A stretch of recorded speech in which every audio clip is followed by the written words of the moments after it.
अजय एक middle class का लड़का था और उसे बचपन से ही डरावनी कहानियों से बहुत ज्यादा डर लगता था, क्योंकि वो बचपन से ही डरावनी कहानियां सुन रहा था और सुन रहा था उस पेड़ की जो उसके गांव में है। उसके गांव का नाम था मंगला जोड़ी गांव और ये कहानी उसी पेड़ की है। उस पेड़ के बारे में लोग अक्सर बात करने से भी डरते थे, क्योंकि उस पेड़ को भूतिया पेड़ कहा जाता था। लेकिन अजय बचपन से ही इस गांव से निकलना चाहता था, तो जैसे ही वो बड़ा होता है वो बाहर पढ़ने के लिए चला जाता है। वो सोचता है कि इसी बहाने मैं बाहर पढ़ाई भी कर लूंगा और इस डरावने कहानी भरे एनवायरनमेंट से मैं बच भी जाऊंगा। अब कुछ समय तक तो सब कुछ सही चला, लेकिन कुछ सालों के बाद अजय की माँ की तबीयत खराब हो गई, जिसकी वजह से अजय को वापस अपने मंगला जोड़ी गांव लौटना पड़ा। ये मंगला जोड़ी गांव भारत के उड़ीसा स्टेट में पड़ता है। तो वो उसी पेड़ के सामने से गुजर रहा था और वो बहुत ज्यादा डरा हुआ था। लेकिन क्योंकि ये दिन का वक्त था तो वो बस जल्दी से अपने माँ के पास गया और उसने बस इतना सोचा कि मैं अपनी माँ का देखभाल करने आया हूँ, मैं वो करूंगा और यहाँ से चुपचाप चला जाऊंगा। लेकिन कहते हैं ना, जैसा हम सोचते हैं वैसा हमेशा होता नहीं है। कुछ दिन हो चुके थे, वो अपनी माँ का ख्याल रख रहा था और उसकी माँ ठीक भी हो रही थी।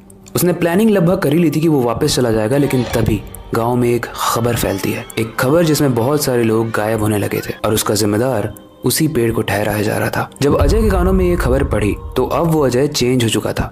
वो वही डरपोक अजय नहीं था जो बचपन में था। दरअसल वो लंदन में एक डिटेक्टिव की पढ़ाई कर रहा था और डिटेक्टिव का काम होता है किसी भी केस को सॉल्व करना। तो जब उसे लोगों के गायब होने के बारे में पता चला तो वो गांव वाले से पूछने लगा और ज्यादा जानकारी इकट्ठी करने लगा। लेकिन इस जानकारी को इकट्ठा करते करते उसे अपना बचपन का दोस्त मिला, जिसने इतनी डरावनी कहानी बताई जिसे जानने के बाद अजय के पैर से जमीन खिसक गई। लेकिन वो क्या थी कहानी, और जब अजय ने इस सारी चीज का इंस्पेक्शन किया तो क्या वो केस सॉल्व कर पाया? आगे की कहानी डरावनी और इंटरेस्टिंग है, इसलिए ध्यान से सुनो। जब अजय बाकी के गांव वालों से इस पेड़ की कहानी सुन रहा था तब उसे मनोज मिला।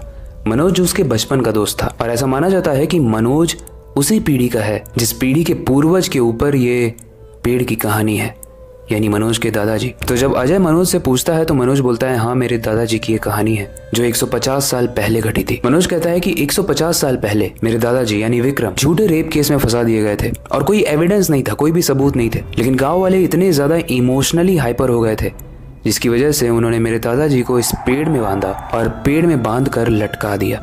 लटकाने के बाद सारे ही गांव वालों ने तब तक पत्थर मारे जब तक उनके शरीर के हर एक मांस के टुकड़े में छेद ना हो जाए, और धीरे धीरे करके मेरे दादाजी की मृत्यु हो गई। लेकिन ऐसा माना जाता है कि क्योंकि दादाजी की कोई गलती नहीं थी, विक्रम की कोई गलती नहीं थी, तो वो मर तो गए लेकिन आज भी वो इसी पेड़ में है और वो गाँव वालों को तंग करते हैं, क्योंकि जब उन्होंने हेल्प मांगी थी तो किसी भी गांव वालों ने उनकी नहीं सुनी थी। जब मनोज ये कहानी अजय को सुनाता है तो अजय बोलता है कि मेरा मानना दूसरा है। मुझे लगता है कि ये कोई क्रिमिनल है, ये कोई ऐसा इंसान है जो ये सब क्राइम कर रहा है, ये सब गलत चीजें कर रहा है, लोगों को गायब कर रहा है और नाम वो पेड़ पे दे रहा है। मनोज बोलता है, हो सकता है तुम सही हो, लेकिन इसका पता तो हमें पेड़ के पास जाकर ही चलेगा, राइट? तो गाइस, यहाँ से कहानी में एक ट्विस्ट आता है। दोनों ही रेडी होते हैं रात के 12 बजे उस पेड़ के पास जाने के लिए। अजय अपना फ्लैशलाइट रखता है, कैमरा रखता है, कुछ बैटरीज रखता है ताकि जरूरत पड़े तो। वो लोग कुछ खाने पीने की चीजें भी रखते हैं, मानो वो कोई पिकनिक मनाने जा रहे हैं। लेकिन अब वो वक्त आ जाता है, वो दोनों ही लोग उस पेड़ के पास पहुंचते हैं। हवा में एक अजीब सी ठंडक थी, एक अजीब सा एनवायरमेंट क्रिएटेड था जो कि बाकी के गाँव के टेम्परेचर और उस हवा से डिफरेंट था। लेकिन फिर भी उन्हें लगता है कि पेड़ है भाई, पेड़ की छांव तो ठंडी होती ही है, चलो और पास चलते हैं। और जब दोनों ही उस पेड़ के पास पहुंच जाते हैं तो मनोज तेज आवाज में कहता है, दादाजी आप हो यहाँ पे? दादाजी, मैं अपने दोस्त को आपसे मिलवाने लाया हूँ, उस दोस्त का नाम है अजय, आप इससे मिलिए। उस पेड़ से कोई आवाज नहीं आती। काफी देर तक वो लोग उस पेड़ को घूरते ही रहते हैं, लेकिन तभी उन्हें ऐसा फील होता है जैसे धरती हिल रही है और धीरे ही धीरे वो पेड़ और विशाल होता जाता है और खड़ा हो जाता है। उस पेड़ के अंदर से एक बहुत बड़ी सी परछाई निकलती है, एक ऐसी परछाई जो बहुत ज्यादा डरावनी थी। मनोज बहुत खुश हो जाता है कि देखो मेरे दादाजी आ गए। लेकिन तभी उस पेड़ की लटाएं अजय को पकड़ लेती हैं और इतनी तेजी से खींचने लगती हैं मानो उसकी चीथड़े उड़ाने वाली हो। तभी मनोज बीच में आता है और बोलता है कि दादाजी ये मेरा दोस्त है, इसने मेरा कोई नुकसान नहीं किया और ना ये आपका करेगा और ना किसी का भी करेगा। पर पेड़ की लटाएं अजय को नहीं छोड़ती। तभी अजय दर्दनाक आवाज में बोलता है कि दादाजी जो आपके साथ हुआ मैं उस चीज को समझता हूँ, गाँव वालों को आपकी हेल्प करनी चाहिए थी, आप बेकसूर थे। लेकिन इसका मतलब ये नहीं है ना कि आप बाकी बेकसूर लोगों का भी जान लोगे।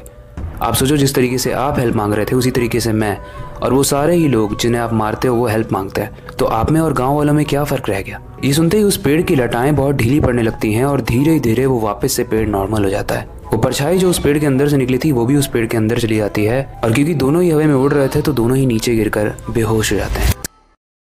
इसके बाद गाइस कुछ सालों तक तो मंगला जोड़ी गांव शांत रहा, लेकिन ऐसा माना जाता है कि आज भी वहाँ पे कुछ ऐसी एक्टिविटीज हैं, किसी की प्रेजेंस है जो फील होती है। इसे आप इंटरनेट पे जाके सर्च भी कर सकते हो। लेकिन फिर भी अगर एक साइकोलॉजिकल एंड साइंटिफिक पर्सपेक्टिव से कुछ बात सोचें तो मुझे ऐसा लगता है कि हमारा दिमाग हमें वही दिखाता है जिसे हम मानते हैं।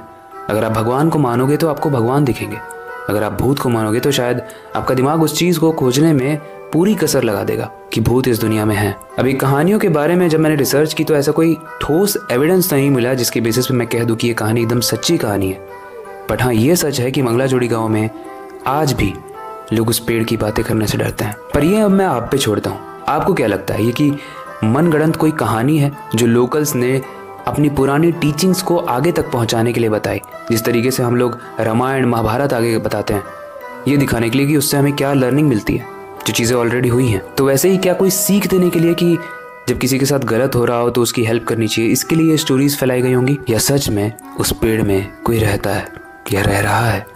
आपको जो भी लगता है आप हमें कमेंट सेक्शन में बताना। ये आपको एक कहानी लगती है या सच्ची कहानी लगती है, हमें कमेंट सेक्शन में बताना। बाकी वक्त आ चुका है इस स्टोरी को एंड करने का और नई स्टोरी पर काम शुरू करने का। लेकिन जाने से पहले मैं बस एक ही चीज़ कहना चाहूँगा, अपनी क्यूरियोसिटी को डाय मत होने देना, नई चीज़ें सीखते रहना, अपने बेड के नीचे और खिड़की के बाहर ज़रूर देख लेना। मिलते हैं अगली वीडियो में।